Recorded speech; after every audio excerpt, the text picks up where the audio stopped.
capítulo 1, versículo 1 ao capítulo 2, versículo 23, este relato demonstra que a linhagem e o nascimento de Jesus, capítulo 1, bem como o ambiente geográfico de seus primeiros anos, capítulos 2, cumpriram as predições do Antigo Testamento.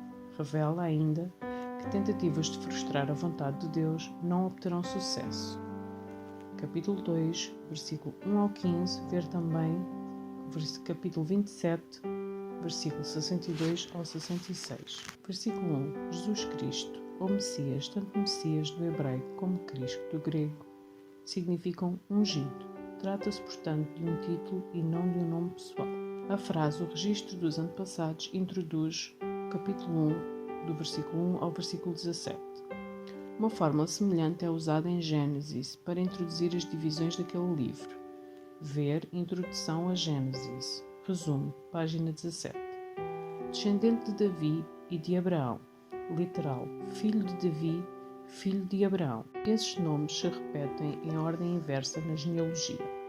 Exemplo de uma forma literária conhecida como quiasmo, um arranjo dos elementos do texto de forma invertida, como num espelho. A segunda parte refletindo a primeira. Ser identificado como descendente de Davi aponta Jesus como um rei ungido. Ver capítulo 12, versículo 23 e o capítulo 22, versículos 42 a 45. Enquanto a conexão com Abraão ressalta a aliança de Deus com Israel e o alcance dessa aliança que inclui todas as nações. Ver Gênesis capítulo 2, versículo 3, Mateus capítulo 28, versículos 16 ao 20. Versículo 3. Rão, em grego, Arão. Variação de Rão. Ver também, versículo 4, ver 1 Crônicas, capítulo 2, versículos 9 e 10. Versículo 5. Raab era a prostituta de Jericó que arriscou a vida para esconder os 2 espiões de Josué. Josué, capítulo 2, versículos 1 ao 21. Sua inclusão entre os ancestrais do Messias realça a graça de Deus. Em outros trechos do Novo Testamento, ela é elogiada por sua fé no Deus de Israel e por suas obras de justiça. Hebreus 11, 31, Tiago 2, 25. Versículo 7. Asa. Em grego, Asaf, variação de Asa. Também em versículo 8, ver 1 Crônicas 3:10. Provavelmente o rei mencionado no Antigo Testamento, 1 Reis 15, do 9 ao 24 e 1 Crônicas 3:10, e não o salmista Asaf, de 1 Crônicas 6:39, 25, do 1 ao 2, Salmos 50, do versículo 73 ao 83. O foco de Mateus reside na linhagem ancestral de Davi até o Messias. Versículo 8. Jeroão, em grego Jorão, variação de Jeroão. Ver 1 Reis, capítulo 22, versículo 50 e nota em 1 Crônicas 3:11. Gerou, ou foi antepassado de, também em versículo 11. O termo abrange várias gerações, 2 Crônicas 21, 1 e 26, 1. Como no caso de Josias, versículo 11, e Salatiel, versículo 12. A genealogia omite Acasias, Jeoás e Amazias. 2 Reis 8:24, 1 Crônicas 3:11, 2 Crônicas 22, 1 e 11 e 24:27. Talvez por causa de sua associação com Acabe e Jezabel. Versículo 10. Amon, em grego Amós, variação de Amon. Ver 1 Crônicas 3:14. Versículos 11 e 12. Gerou. Josias era o avô de Joaquim, em grego Jeconias, variação de Joaquim. Ver 2 Reis 23:34 e 24:6 e nota em 1 Crônicas 3:16. Versículos 12 a 16. Embora o Antigo Testamento seja claramente a fonte das informações de capítulo 1, versículo 1 ao 11, é provável que, para compor o capítulo 1, do 12 ao 16, Mateus também tenha consultado arquivos da realeza e a tradição oral. Versículo 12. Salatiel, ver 1 Crônicas 3, do 17 ao 19 e Esdras 3:2. Versículo 16. Essa genealogia é definida pela linhagem de José, que pertence à descendência de Davi. Ver também notas em Lucas 3, do versículo 23 ao 38. Versículo 17. Deus afirma que cada período abrange 14 gerações. mas o primeiro e o terceiro períodos listam apenas 13 nomes. Uma abordagem judaica legítima com base no Antigo Testamento incluiria Davi, tanto no primeiro como no segundo grupo, e Jesus faria parte do terceiro.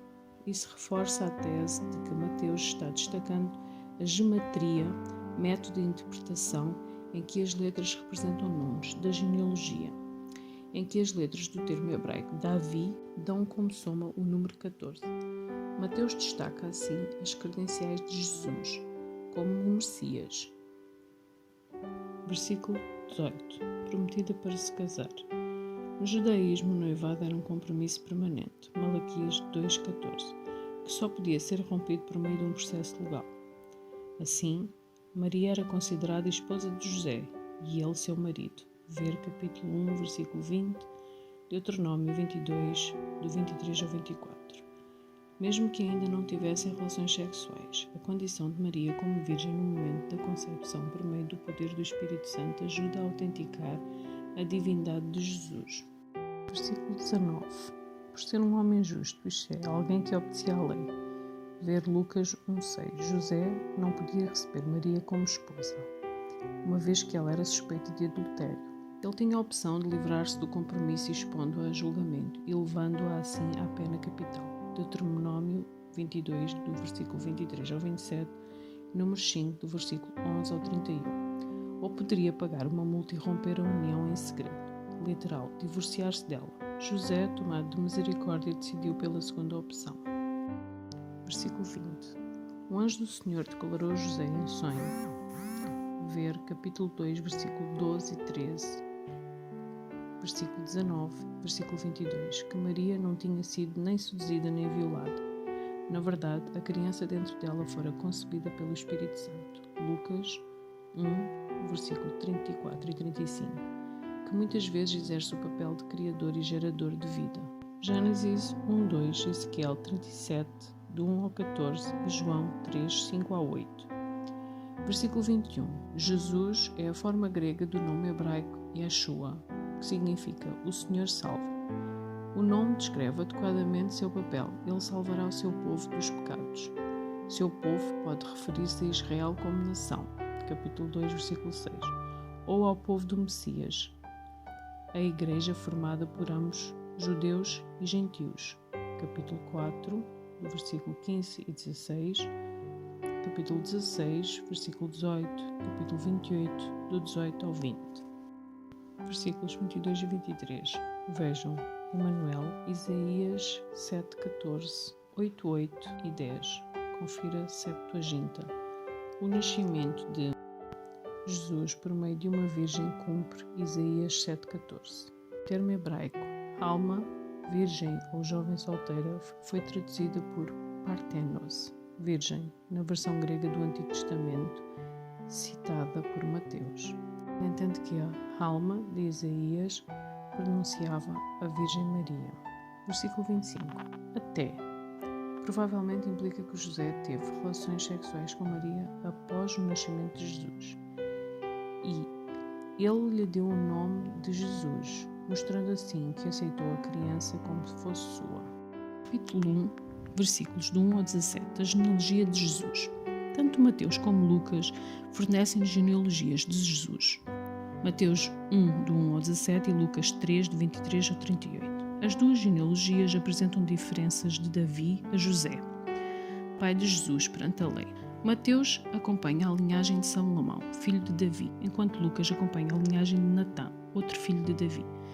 É possível que Mateus registre a genealogia de José, enquanto Lucas registra a de Maria, ver nota em Lucas 3:23. No judaísmo era costume manter registros preciosos da genealogia, como confirma Joséfo. Vida 1. As genealogias eram importantes no Antigo Testamento e no judaísmo, porque em Israel o direito a terras era conferido às famílias e porque certos cargos, como sacerdote ou de rei, eram transmitidos de pai para filho. Por vezes, as genealogias apresentavam um registro desde o passado para ilustrar os temas religiosos, descendência familiar ou vínculos políticos, bem como uma simples cronologia. Ver 1 Coríntios 1 ao 9. A maioria destas listas era representativa e não uma relação completa de todos os ascendentes. Diferentemente do que ocorre em Lucas 3, do 23 ao 38, o propósito da genealogia registada em Mateus é mostrar a linhagem de Jesus, desde Abraão, passando por Davi. A genealogia de Jesus remonta a Abraão, o pai da raça judaica. A genealogia apresentada em Lucas remonta a Adão, o que é coerente com a ênfase de Lucas sobre Jesus como Salvador para todas as pessoas de todos os lugares. A referência em comum a mulheres como Tamar, Raab, Ruth e Batseba, várias delas gentias, é digna de nota na genealogia registada em Mateus. O fato de elas serem mencionadas enfatiza como Deus, em sua graça, redimiu pessoas que outros consideravam indignas. A genealogia de Jesus não prova que ele é o Messias, mas o torna possível candidato. Sua identidade como Messias fica evidente de outras formas. Capítulo 11, do 2 ao 6. Deus guiou o curso da história de modo providencial até ao seu ponto culminante em Jesus Cristo. Jesus é apresentado como o Messias esperado descrito no Antigo Testamento, o Salvador de seu povo e o rei descendente de Davi, que assume o trono, ver 2 Samuel 7,16. Ele é herdeiro de Abraão e cumpre de forma plena e final as promessas de Deus ao patriarca, Gênesis 12, do 1 ao 3.